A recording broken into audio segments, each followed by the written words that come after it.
సుబ్బారావు గారు ముందుకు రండి. సుబ్బారావు గారు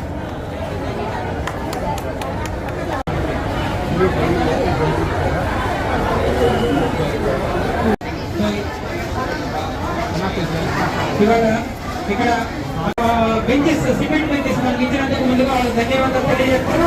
వాళ్ళు కూడా విషయంలో ప్రెసిడెంట్ గా ఉన్న మన సుబ్బారావు గారు మాట్లాడమని మనసు పెట్టి ఇక్కడ ఇంతమంది 100 మంది ఇక్కడ దాదాపు రోజుకి మనకి 3,000 నుంచి 4,000 మంది ప్రజలు వచ్చినప్పుడు వీళ్ళకి కూర్చోడానికి అనుకూలమైన వాతావరణం రోటరీ క్లబ్ వాళ్ళు మనస్ఫూర్తిగా ముందుకు వచ్చి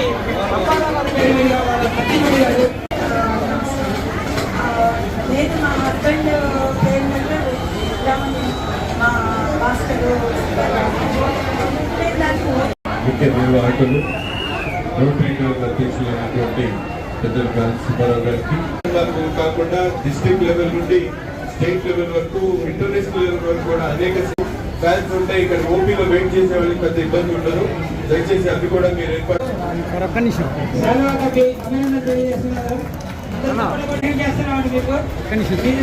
మరిన్ని సేవలు మాకు రావాలి. హాస్పిటల్కి ఏం కావాలంటే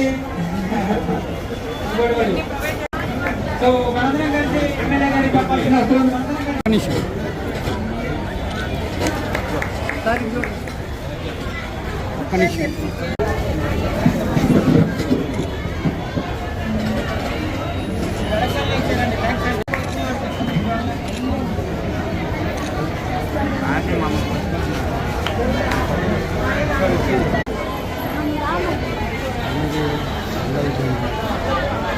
ఓకే సార్.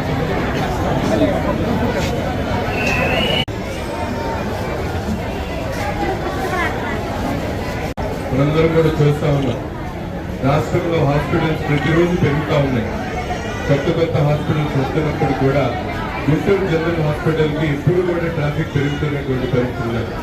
ప్రతిరోజు కూడా నిన్న 1000 రూపీ ఉంటే ఈరోజు 1100 అవుతున్నటువంటి పరిస్థితి ఉన్నాయి. దీనికి కారణం ఏంటంటే ఇక్కడ చాలా సంవత్సరాల నుంచి అనుభవమైనటువంటి డాక్టర్స్ ఉండడం, ఒక మెడికల్ టీమ్ ఉండడం, దాంతో పాటు ప్రభుత్వం కూడా ఇటువంటి హాస్పిటల్స్ మీద అనేక రకాలుగా శ్రద్ధ వహిస్తూ కొత్త అవసరమైనటువంటి ఎక్విప్మెంట్ తో పాటు ఈరోజు ఇప్పుడే చెప్పడం జరిగింది. రోటరీ క్లబ్ వారు ఈరోజు ఏదో బెంచెస్ 1 లక్ష రూపాయలకు సంబంధించినటువంటి బెంచెసే కాకుండా గతంలో కూడా వీళ్ళు చేసినటువంటి కార్యక్రమాలు అనేక కార్యక్రమాలు ఉన్నాయి. ముఖ్యంగా క్యాథ్లాక్ సంబంధించినటువంటి మాడ్యులర్ సర్జరీ ఎక్విప్మెంట్ సంబంధించి 2 యూనిట్స్ ఇవ్వడం, అలాగే కాన్సన్ట్రేటర్స్ కానీ వెంటిలేటర్స్ కానీ ఇవన్నీ కూడా ఇవ్వడంతో పాటు రేపు మాతా శిశు దీనికి సంబంధించినటువంటి బ్లాక్ కి 1 కోటి రూపాయలు విరాళం ఇవ్వడానికి కూడా వీళ్ళు ప్రిపేర్ అవ్వడం నిజంగా చాలా గొప్ప విషయం. ఎందుకంటే రోటరీ క్లబ్ స్థాపించి దాదాపు 100 సంవత్సరాలు దాటొస్తున్నప్పుడు కూడా ఇప్పటికీ ప్రతి చోట కూడా ప్రభుత్వానికి దీటుగా సేవా కార్యక్రమాలు చేయడంలో రోటరీ క్లబ్ తనదైనటువంటి శైలిలో ముందుకు రావడం అనేది చాలా గొప్ప విషయం. వార్నింగ్ కూడా ఇవ్వడం జరిగింది. బట్ పేషెంట్ బతికించడానికి ఆయన పడ్డ శ్రమకి దేవుడు కూడా చల్లగా చూసినట్టు గవర్నమెంట్ కూడా ఒక టైంలో వెనక్కి పంపించేసింది. ఇక్కడ మా చేతిలో కాదు, ఇంకా పేషెంట్ బతకరండి. ఆ రోజు కూడా నైట్ మీరు నాకు ఫోన్ చేశారు, వెంటనే గవర్నమెంట్ చెప్పి లేదండి చివరి దాకా మనం పోరాడదామంటే కరెక్ట్ గా వారం తిరగక ముందు ఆయన నడుచుకుంటా ఇంటికి వచ్చాయండి. మీరందరూ కూడా చేతులు తప్పట్లు కొట్టి